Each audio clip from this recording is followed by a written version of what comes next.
7 фирми кои вршат малопродажни услуги се казнети поради непочитување на владината одлука за намалување на цените на овошјето и зеленчукот, изјави денеска на пресминистерот за економија Крешник Бектеши. Секој дека и за компаниите кои се занимаваат со малопродажба, како што се Веро, Стокомат, Кипе, Кан, Зендовино Комец, Тинекс и Миса МКВ. Паралелно Бектеши најави кривични пријави против компании кои манипулативно ги избегнувале давачките кон државата. Во делот на кривичните постапки сме најавиле дека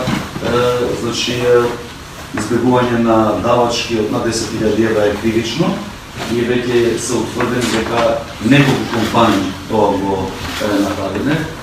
При крај се и анализите од страна на финансиската полиција за други компании и во петок, јавно ќе се покренат тие кривични постапки. Со ова контролите во малопродажниот сектор нема да завршат и ниф и понатаму ќе ги има и тоа во почестена форма, најави директорот на Државниот пазарен инспекторат Горан Трајковски. И во иднина, ние како Државен пазарен инспекторат, по рамките на сите наши закони, ќе поставуваме и ова е само почеток и ќе вршиме контроли и во наредниот период и на Кванташкиот пазар и на сите други локации и целата наша држава и нема да дозволиме да ги прекршуваат законите.